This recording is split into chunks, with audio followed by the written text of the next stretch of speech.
Welcome back to Heart Path Podcast. I'm your host, Terra Kenzie Longacre, a modern day mystic, author, transformational and spiritual embodiment coach, and retreat leader.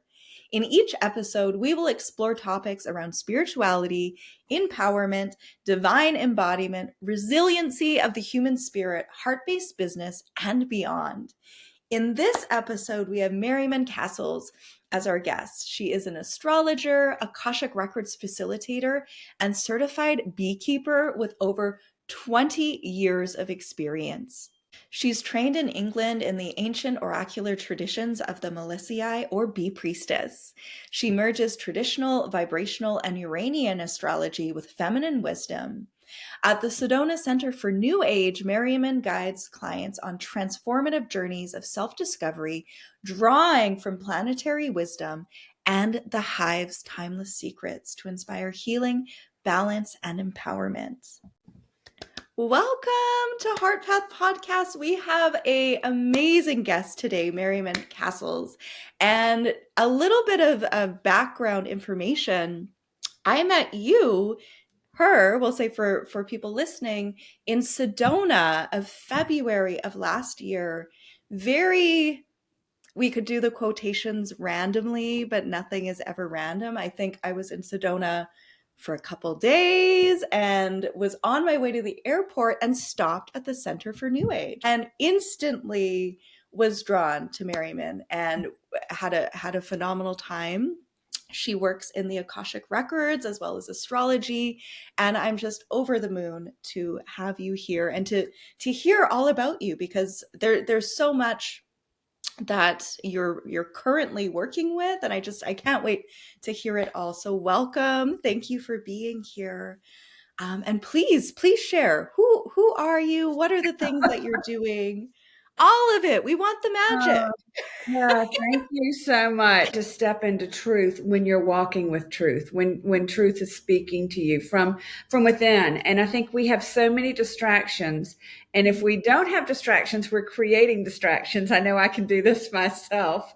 To keep us from really getting into that deep, beautiful, rooted space that the records take us, which we could also call a meditation. We can, it's there. We can call it a prayer. There are many ways to know thyself. Yeah. And how did you get on this path? Because you're working in Akashic Records, you're doing astrological work as well as bee priestess. Like there is so much that you are.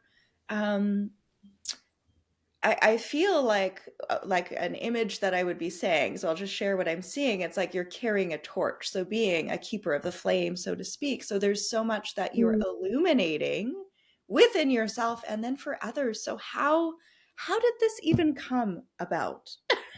I love telling this story, actually, and thank you for asking. Yeah. Many, many years ago, I was married and my children were small, and we were up in the mountains of North Carolina at my former husband's father's house. So my former father-in-law, and he was keeping bees up there, up in the mountains.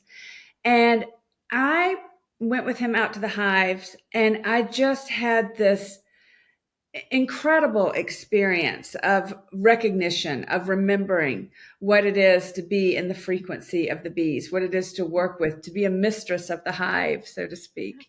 And so when we returned home, we lived in North Carolina at the time, Santa Claus actually brought beehives for Christmas.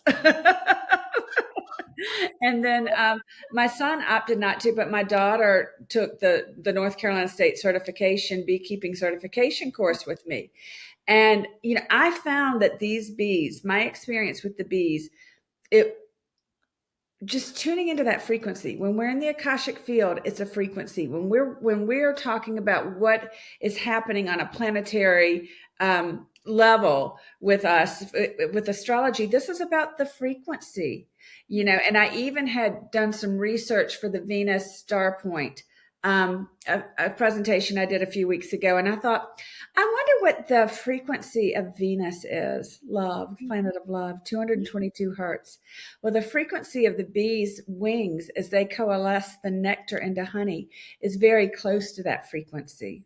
Oh, wow. So we see the feminine planets, the moon, Neptune, the higher octave of Venus, and Uranus, which we think of more as a disruptor, but it's actually the great awakener. These are all above 200, where the masculine planets creating more of the chaos, more of the disruption, are all below or well below 200 hertz. So, realizing that the bees have been teaching me about frequency for years. And so this is for me a very natural evolution to move into the astrology. And then, because the astrology has some good concrete Yeah. history and, and we can get a room full of people to agree Yeah. that, that Venus square Mars is going to mean something. But with the Akash, we know when we go into this liminal space that, this is we're just bringing through what's coming through. There's nothing except for our own gnosis to wash this through. Yeah. Well, and how, all of the questions, but Yeah, just like one question at a time. I'm a Ooh. Gemini moon. I go in a lot of directions. Oh, well, and even going into stillness. We were talking about this actually before hopping on the call, so to speak, of moving into stillness. And that feels important, just even to be able to truly hear that inner knowing, or be in a space of receptivity for it. And so asking questions from that perspective as well. What if it started working with the bees and even having more of that awareness of frequency, and then astrology was almost this natural evolution of that? Mhm. Where did astrology first start to speak to you, or find you? Because so often these things find us. We're not really finding them. We think we are. 100%. 100%. If you look at my chart, this is the chart of my natal chart. It's the chart of an astrologer. Oh. But I had to go through every iteration of my life, being the person born, where I was, when I was in the South, and everything. I had to go through every iteration of the woman that I thought I was designed to be, to actually move into the truth of the woman I'm truly meant to be from the soul within. And when we were talking about the stillness, it reminded me, so often, if you ever watch, not everybody does watch bee videos or beekeepers with the videos, but you'll often see beekeepers not wearing a veil, not wearing gloves, not suited up, because they're actually moving into the space of stillness, or the space of matching the frequency of the bees. So you're able to actually go into what could be a very frightening hive of angry bees, but when we create this frequency of alignment, then you can easily go into the hive as the friend of the bee. And they are tiny beings of light, tears of Ra with the bees. And so the natural evolution for me moving from that space was for me, it was not so much through the bees, it was really through a divorce. It was like, how could I have tried tried to be the best wife, mother, human being I knew how to be. Now, knowing that it's always knowledge is power, right? When we really do some powerful self-reflection, we really learn what we didn't know and how we want to amend ourselves moving forward in life. But I really wanted to know myself. So I had a reading. It was my second reading, but it was with a woman named Sajit Green, who's now in Taos, New Mexico, but we've stayed friends. And at the time she was in Asheville. And I had a reading. And the fact that she could sit there and look at my chart and see that this was the story of my life, that I was to marry, that I was to have these children, that I was to divorce, that I was to move forward in life in a radically different way from, the woman who at that time was the president of the debutante club. Oh, I love that. Yes. And if you'd said to me in January of 2012, if you'd said to me, "Oh, you will be moving to Sedona within the next," 10, 11 years and Yeah. be working full time as an astrologer and Akashic Records reader, Right. I would have laughed you off the planet. But the study brought me such comfort and brought me such community and such witnessing. It's so fun to me for somebody to say, to be us, that Virgo stellium that's, Yeah. has me, and there's like this sense of being accepted and loved because as we would say from a scriptural sense, and you follow some of my work and realize I love scripture of all faiths and often pull from scriptures, but most importantly, we are all fearfully and wonderfully made. Like Mhm. knowing that there is a divine plan for us, and we can fight it all day long. Yeah. We can fight it. We can try to fix, manage, and control it all day long. Mhm. But when we just go, "Ah, isn't that precious? Look, that's how they're made. And look, aren't they, isn't it interesting they chose this lesson because it's Right. painful to Yeah. watch, and yet to realize that this was all part of the story." Mm. Yeah, that is powerful to even be able to have that willingness to say, "Wow, look at that lesson. Why?" And Yeah. at the same time, maybe an acceptance of it. Yeah. And Oh, a interesting thing. blessing of it. Yeah. Mhm. I was going to say an interesting thing with astrology as well as the Akashic records. They work together. Like 100%. they complement each other so well. I have I was going to say a girlfriend, and she's also someone that I collaborate with, and I'll do Akashic records, and she does astrology, and it's just some of the things that weave together. It's like you can't Mhm. even make this up. Like it's like it is a marriage.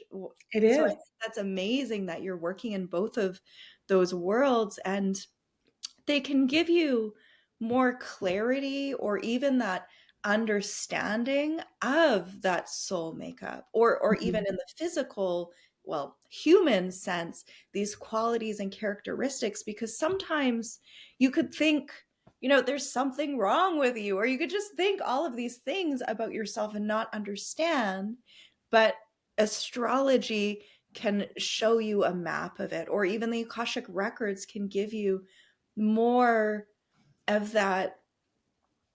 Oh, it's just, I want to say more of that information, but that is not the correct word. It's just more pieces to the It's a puzzle. stone on the path. That's what I It always say to is. my clients, especially somebody comes in for a brief reading and we just want to provide a stone on the path.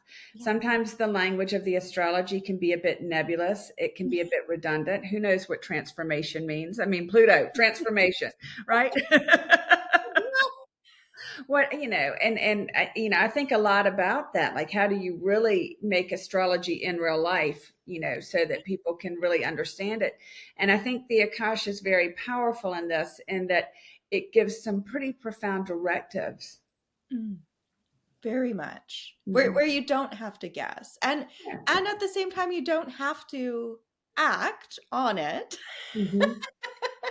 We can always do what we want with the information, but there is so much clarity, and I love where you were saying a stone on the path, because it Hmm. literally could be these stepping stones. It's just the next stone on the path. And Yeah. sometimes knowing what the block is. I mean, that's a really powerful, two different ways I'll work with finding blocks. Sometimes we'll go into the Akashic records and ask the block to reveal itself.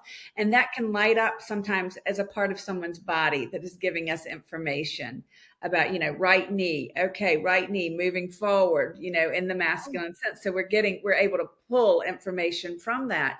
But we can look at the natal chart and see people's, you know astrologers are always going to agree or disagree on the value of the natal chart. But the way I see it is, every planet in there is expressing energy, and we are choosing at any point in time in our life to live to the higher octave of this energy, the lower octave of the energy, or someplace in the middle. Yeah. And so I think, a lot of times when we know what the higher octave of an energetic is and we're stuck, even just having somebody point out, well, this is a higher octave of Neptune, rather than Mm. maybe drinking to escape or something like that, Yeah. moving into a spiritual study or psychological study to get to, a higher place spiritually, a higher place of connection rather than the false connection that folks might feel with escapism. Well, and that's the easy, in the Yeah, moment, we're saying easy. We know it's not the easy way, but in the yeah, moment, it's something that can alleviate, problems, concerns, issues in that moment. But then what is the collateral damage? right, right. So how And do you move to the higher octave of Right, that and wisdom? how do you transcend into that? Mhm, And I find so many folks that are in the fields that we're in, it started with self-study. It's mhm, starting with, I want to understand me and how I work and what that looks like. And then you have that word transformation, mhm. and you have these transformations, and then you want to share it 100%, so 100%. often.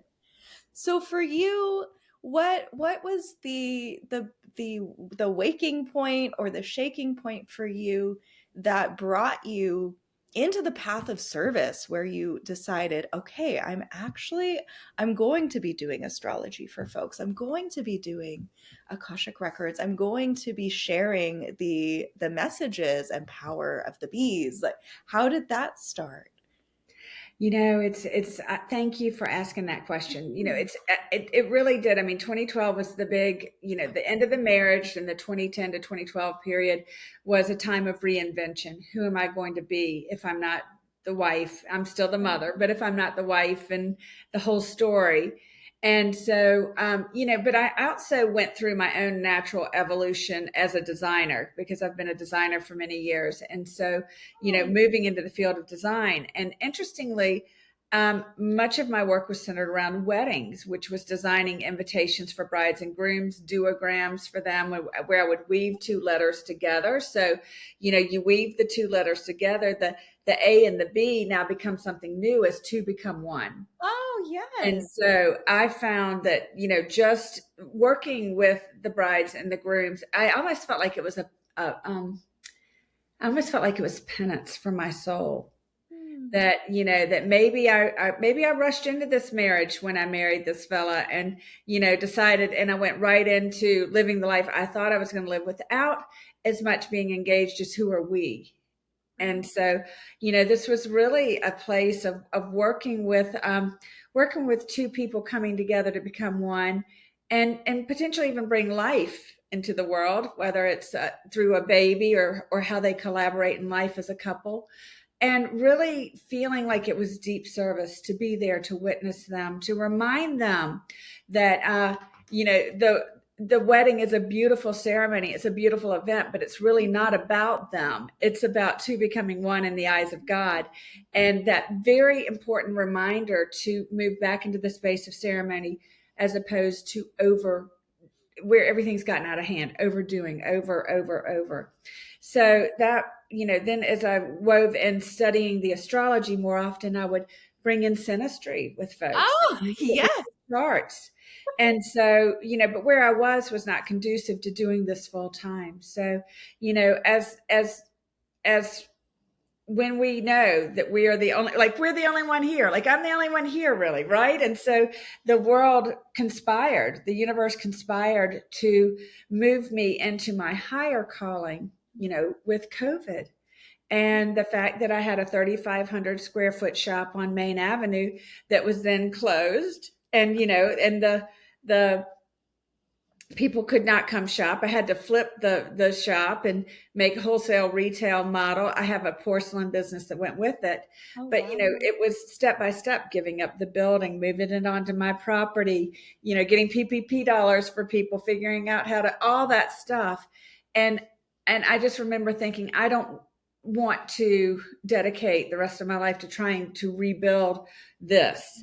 It was removed from me so that I can step into, and I was able to sell that company, and which is beautiful, which allowed me to fully just say, I'm going to go have an adventure. I'm in my second Saturn return. We have a Saturn return between 28 and 30, between 58 and 60. And so, I was like, what better time to go? Is that when you went to Sedona? So yes, I mean, I came 2 years ago in February 16th. So this week, and I came home from Africa. I'd been in Africa with Maurice Fernandez at the Global White Lion Preserve, and I came home, and 5 days later, boom, I moved to Sedona, and but everything had conspired to rearrange my life to make this shift, and then. In November, I moved into this home, Star Haven Ridge, where this is where my intention is people will be here for workshops, for gathering, for, there's little walking trails, beautiful view, big fire table, so that we can really gather and people can step out of what they feel their prescribed life is into what their truth is and start living it boldly and unapologetically. We're healing, generational, the woundings. People might call it generational or ancestral woundings or whatever, but I think what we're doing is being more present with, this is who I am. I am not my parents' history, my grandparents, the whole story there. It is, I am waking up filled with joy every day. I get to talk with Terra. I get to go and serve people through the Akash or astrology. And then, I come home to beautiful views and Yes. great community and going, this is the way, this is what I consider to be heaven on earth. This is what moving into that place of acceptance of what you can't change and then changing what you can. And I am in recovery. So, being in that space, it's so much freedom. Did you ever imagine? Because I feel like we never truly know what is mapped out for us. I love when you said, are you living the prescribed life or your true life, or even what that greater picture for your life is on that divine scale? Could you have ever imagined this? Because I know you said before, you're like, what? I wouldn't be moving to Sedona. Like, because there's been so much change, like moving from the prescription, so to speak, Mm-hmm. into the divine radiance and truth of you. Yeah. Yeah. It's, I think one of the most interesting things I've really noticed in the process is as I'm stepping more into my truth and I'm putting myself out there more in my truth, there is a retraction that happens as well. Like a don't look at me or don't judge me or whatever. But if you're going to live in your truth, some people are not going to be in alignment with Right. your truth. And being okay with that is a huge, huge healing point for a people pleasing, good Yeah. Southern girl, you know? Where everybody's got to be happy. You have to. Everybody, yes. I grew up with the philosophy, if you can't put a smile on your face, don't walk out the door. Oh, Yeah. and some days that's not like that can be a challenge. Some days that can be a challenge, but isn't it beautiful to be able to say to somebody, gosh, I'm having a really crummy day. Yes. you Yeah, know? because that's real, Yeah. And then right? once they tell me about that, let me hear you. Yeah. So you had also mentioned recovery. Do you work with clients as well to support them on their recovery journeys? I do something called sobriety sunrise charts that we can cast for. You don't know exactly what time you got sober, but you do know you got sober on a certain day and the sun came up that day. So so we look at the sobriety sunrise chart to kind of look at who you are, the skills that you're bringing into your recovery, in addition to what you came in with, which maybe in your addiction, you were living at a lower octave. And so you're wanting to move to the higher octave. I've also written a series of journals, in real life journals, because like I've said, I find a lot of times the language of astrology, not so much Akash, but the astrology language can be, rather nebulous, hard to understand. Like I was, when I talk about transformation, it's not just transformation. What does that really mean? It means that if you have blue and you have yellow and you mix them together, you get green. It's different. Green is a great color, but you can't go back to blue and you can't go back to yellow. So, it has been transformed. Something is irreversibly changed within you. So, pulling out the language of astrology in real life has been very important. So, I've done one because I've studied for so many years the traditions of the women shaman, the women healers, especially through the European traditions or European gynocentric shamanism, which is a lot of the work with the bees. Right. Okay. So I've done one of the journals is with the secret messages, the sacred messages of the bees for the year. So there's journaling and living the astrology in real life there. A second journal is astrology in real life for entrepreneurs, for ambitious entrepreneurs. How do you? Yeah, I was named Entrepreneur of the Year in 2016 for my other company, Hive Design and Porcelain, and and I understood even from the date I sold the business, it was all done with the astrology. So that, I'm knowing when to launch ideas. I'm knowing when to pull back. I'm not feeling bad on those days where I'm not so productive because I understand it's a void moon. I'm supposed to take a nap right now, you know? And then my third journal is Astrology in Real Life for Recovery and Codependency. And it is approved by AA World Services. Oh, And wow. so they do not endorse Right. any publications, but it is approved, which is, that's a very exciting thing. So I'm excited about the journals for I've done 2024 and 2025. I added the 2 additional titles this year. And then next year, actually, it will be in app form. Oh, wonderful. Yes. So you'll be able to access on a daily basis and also integrate your own natal chart more seamlessly. Oh, that's neat. So, what inspired the journals? I think it's the wanting to live astrology. I have a Virgo stellium at the top of my chart. I have Uranus, Mercury, Pluto, midheaven, Sun at the top of my chart, all in Virgo. And so there's this very strong, while there's the mystical part for sure, the very, very strong desire. It's great, but how do you apply it? Right, right. How do you live it?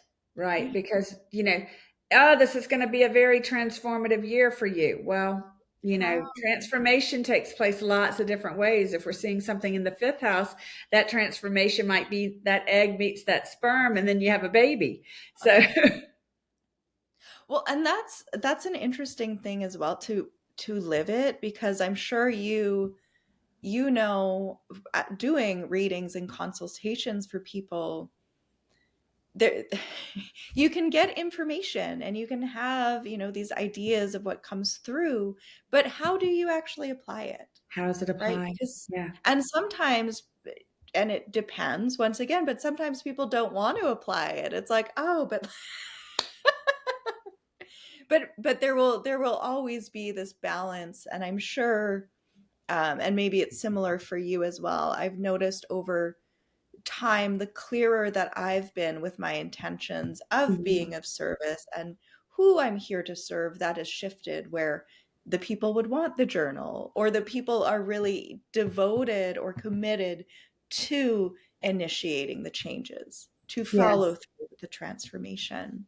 So it Yeah. is interesting though to be able to apply it, because you're not getting the information Yeah. just to I have. think the biggest thing I've learned, working at the center and seeing as many clients as I saw, because I think it was 700 over last year that I've actually Wow. served. We have some very brief 15-minute windows there as well, but I feel like that was the number I counted up, but something close to that. Wow. And, you know, one of the things I realize is people walk in and they want you to tell them you're going to win the lottery on Tuesday or you're going to get married on Wednesday. And I always have to say the Akash nor the Astro, neither is going to tell you this type of information. What we're going to tell you about is maybe where you have blocks, maybe, something, it might be a past life that's come through. I've found a great deal of what I've found that's really honing within myself are the mediumship skills.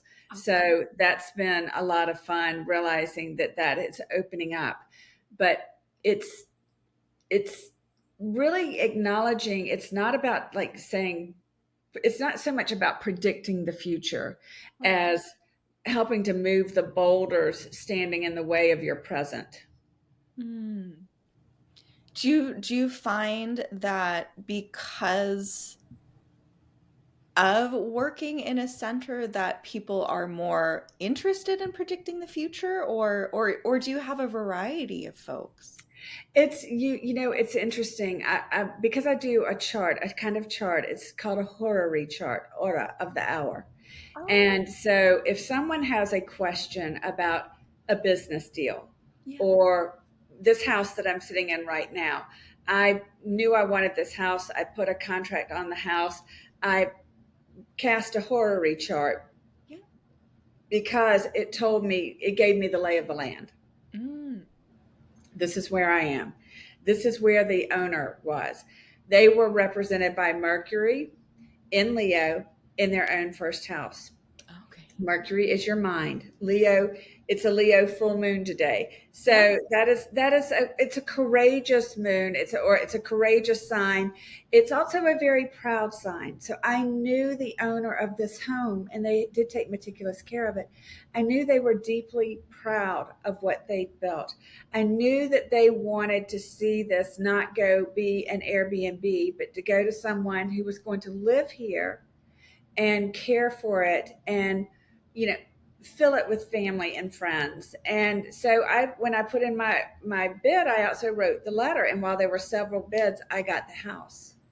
And Okay. so and it wasn't from a sense of like trying to be as manipulative as to be in the flow with what I wanted and what they wanted. And what we wanted was the same thing, but I was able to get the lay of the land. So I do have a number of people, and I've had, business leaders, even some of the folks that have developed some of the big things that we speak of every day, without giving away, Yeah. um, resources that we access every day. They've come in and we've cast charts for best dates, electional charts or horary charts for the Mm. best days to launch products. So sometimes they are looking for this. We do a solar return. People are going to see what this is the theme for the year. Now we can't go in there and say, you know, it's a 12th house year, you're going to prison. Oh, right. You know? But we can look at it, it's a 12th house year, and you can live in a prison of your own mind. Hmm. Yeah, see, So, and it's all the wording of it. How are you yeah. delivering the message? And how will they be able to hear it? Right. And so if you're going to have a year, a 12th house year, where you're doing a lot of introspective work, an answer a question sometimes is, do you have a therapist? Are you speaking with a therapist? This may be a year that you want to reach out and get some support because you are navigating, an internal shift that might feel a little bit tight, like a little bit like the snake skin, Yeah. too tight and crackly as you are working your way out, and with the fresh new skin, and the next year you'll have another focus. But we Hmm. all go through these cycles where we are out there and growing and expanding and then retracting and coming within, and and processing. And And that's natural. Like yeah.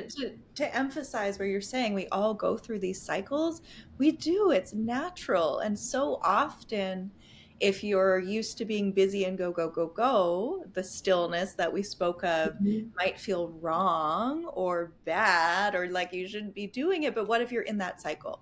Right. What if it's time for that? Right, right. And yeah, being in that cycle and just allowing yourself to be in there. And I also have made a policy to where I really won't speak to people more than about once a quarter. We Okay. might do a little clarification, but Yeah. more than about once a quarter, because I don't want them becoming dependent upon me. I don't want it to turn into a game of you said or whatever, because I will always tell people, do not base a major life decision on what some woman in a corner office in Sedona, Arizona tells you. Yes.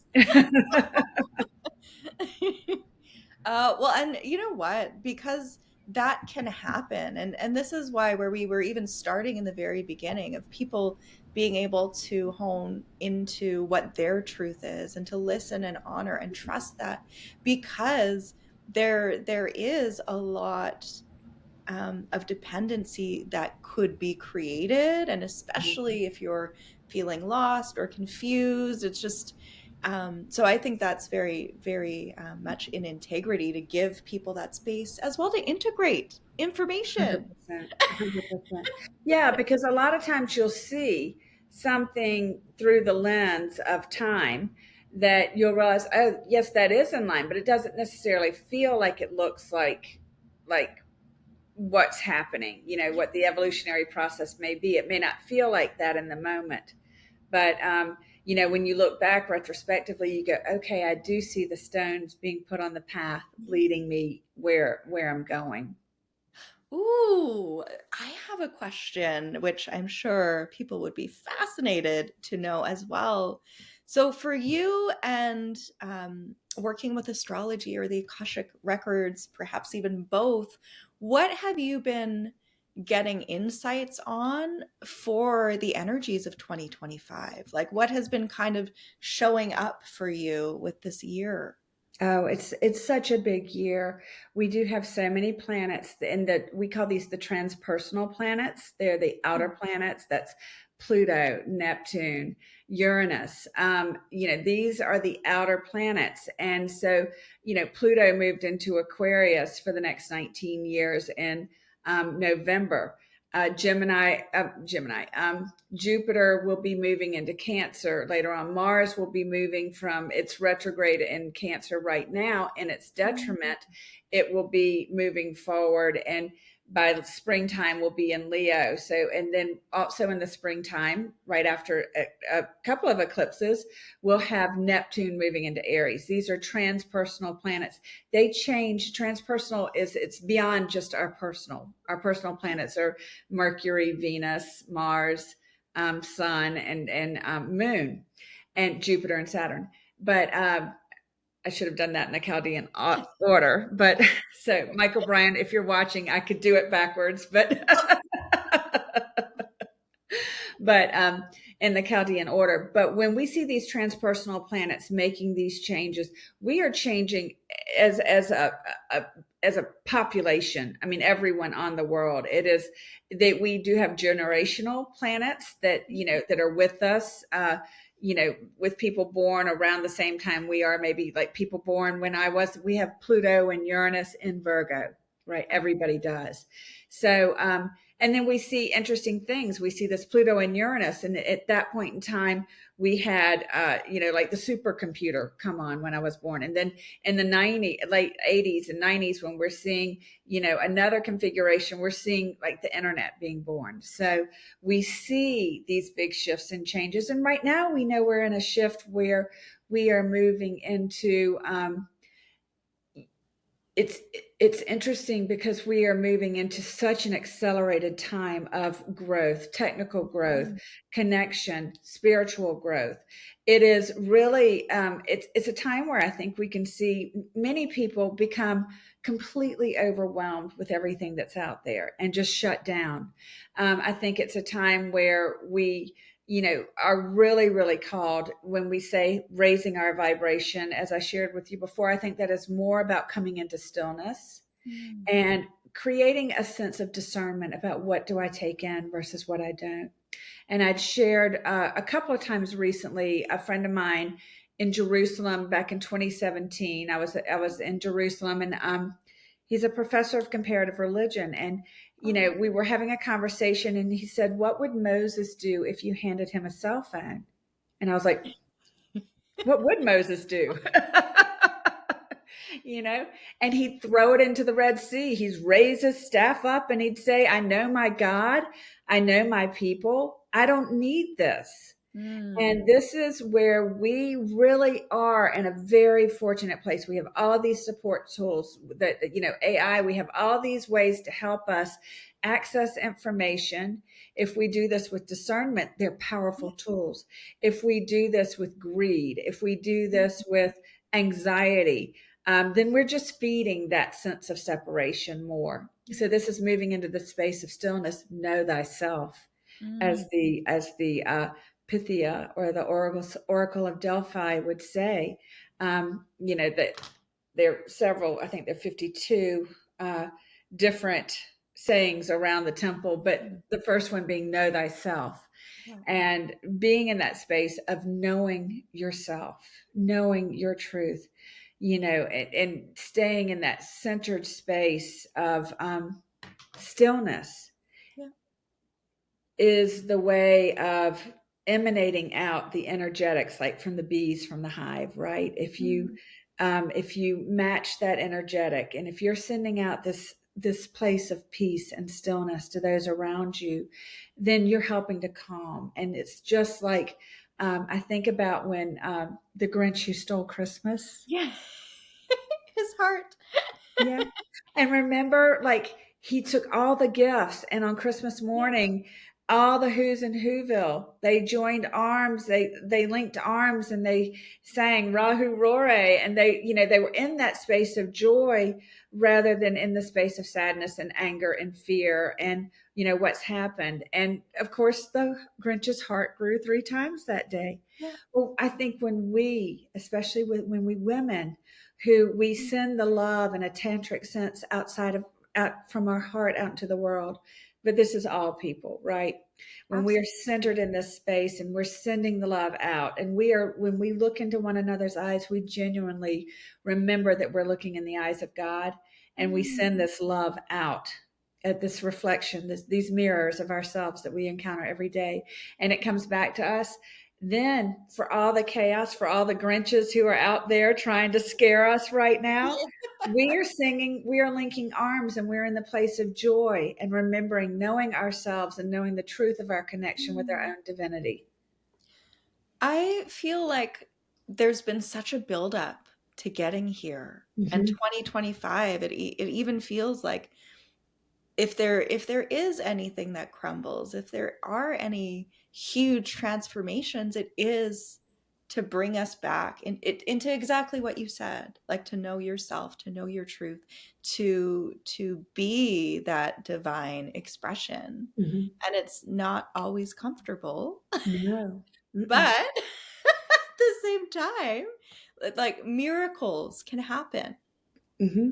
right? And when we're anchored in that, we become unshakable, We do. right? Mm-hmm. So what things do you have coming up in your world, or if someone was feeling inspired of like, oh, I want to connect with Merriman, like Oh, what would be an offering that you would introduce them to, or suggestions? I know, once again, know thyself. know thyself. They Yeah. will know what is best for them. But what are ways that people could explore to work with you deeper? Oh, thank you for asking that. May will bring a workshop on site here at Starhaven Ridge. That's a 3.5 day workshop um, for folks who want to come to Sedona and learn how to open their Akashic records. Ooh, yeah. Can I say, since I went to Sedona, gosh, I met you the first time that I Right. went, and then I went 2 times last year on top of that. But there were so many people that have been going to Sedona since, because they're like, I needed to go, and then I saw the Yes, picture. It's such a beautiful space. So you will be hosting I things will be in your hosting. Yes. space, and just that is amazing. Do you have relationships with other Airbnbs in case people were looking to come, and or even Yes, suggestions so they could I reach out? do. I do. Interestingly enough, I have a partnership with the Wild Resorts. It's Okay. WILDE Resorts, that it's out on 89A. Yeah. Very reasonable packages with discounts on spa services, and then there are restaurants and everything on site. So it's very reasonable, especially for Sedona. It's as far as Airbnbs go, of course, folks can source whichever they want, Right. but with the Wild, it's a really nice partnership. And then the other thing we do is I just as you do, Tara, I believe in the higher tide lifts all the boats. So, everyone, when you register to come to the workshop in May, um, you'll also get a service with one of the workers, with one of the healers here, so that you can choose the modality. But this is also getting to meet someone else, and I think it's important to just break up your day. Yep. Mhm. Oh, beautiful. Thank So, you. how can people find you? I will have links in the show notes. Thank However, you. as social Thank you. media, website. Yeah, so my website is, merrymancastles.com. You can also go to astrologyirl.org, O-R-G. Astrology, it looks like Astrology Girl, but it's Hmm. astrologyirl.org. My Instagram is Merryman Cassels Astrology. And that is the main avenue. While I have a personal astrology, a personal page on Facebook, the astrology page I've not built out as much out there. So, because everything seems to happen for me pretty much with Instagram. Right. So, Yeah. I'd rather focus on one place. Mhm. And I try to do regular reels to let folks know this is what's happening in the world right now. And, quick little tidbits. And I do teach a lot of the history and mythology, as well as what's actually happening in the sky. Like, it's Mm. not just out there. We're not making it up. These planets are really moving around having these conversations. Well, and that's the thing with astrology, because you can back it up. It's not your, Mm. with the Akash, it's almost, sometimes people need the seeing is believing, and some Mhm. people don't. So the astrology literally can show you this is what's happening. Mhm. This Mhm. is why. Exactly. Exactly. This is, and I love it. And I love having both to fold in Yeah. what, works with my Virgo side and my Pisces side. And then, we've also had the nodes recently move into the South node is in Virgo, the North node is in Pisces. So we are in a space where people are opening up to the unknown. They're willing to entertain the idea that there might be something behind the veil, Right. and let's explore. And that maybe part of the bill of goods we've been sold is maybe it's not true. Like we've been taught, oh, astrology is evil. But one of the things that I've really, really, especially being the former Sunday school teacher, the former president of the Debutante Club, as I've joked about, but recognizing that I have a creator, I have a God who wants me to know all of them, Right. right? Not just look at my Earth, but don't look at my stars. Right. It's like know all of me because Mm. I'm here to work with you. Right. Oh, well, and they created them. Yes, It's that's all right. information. That's right. That's right. So I tend to go to a more mother, father, God Yeah. type of belief system, Yeah. which is, it's evolutionary for me. Raised one way, and Right. then, but that's also I think brought a lifelong love of scripture of all faiths and you know theology overall. Mm. Wonderful. Thank you so much. This Thank you was so much. wonderful Oh, to have you. And I have to emphasize that, and many people are aware of it, there are no coincidences. So we are going to be people will be put in front of us mhm, in the most sometimes surprising ways, or things will all come into place, and we might not understand mhm. the way in which it's coming into place, why it's coming into place, but it is all part of that divine plan. And I'm so grateful for Oh. on the way to the airport thinking I'm going to stop here and then to It's meet you, and here we are. And here we are, and it's such a privilege. It is, and I'm watching you and what you bring into the world, and your fearless evolution is just so much fun and inspirational, right? Mm. Thank you. Mhm. Yeah. So once again, I will have all of the information for Merryman in our show notes so that you can find her and follow her. And once again, thank you for being here. Thank Lots of you. love. Thank Mwah. you. Thank you for listening to today's episode. And before you go, I wanted to offer you an opportunity for reflection and contemplation. Was there anything in this episode that inspired you or that you can use in your life moving forward? If so, what was it? Was there something that came up in this episode that made you feel uncomfortable, charged, perhaps even triggered? Was there anything that we brought up in this episode that left you feeling seen, understood? Taking a moment to go into the sacred space of the heart to bring these reflections or to journal. And I would love to hear how this episode impacted you. You can share your reflections with me on social media. And if you liked this episode, please share with a friend, like the episode, and subscribe. I appreciate you. Lots of love. Mwah.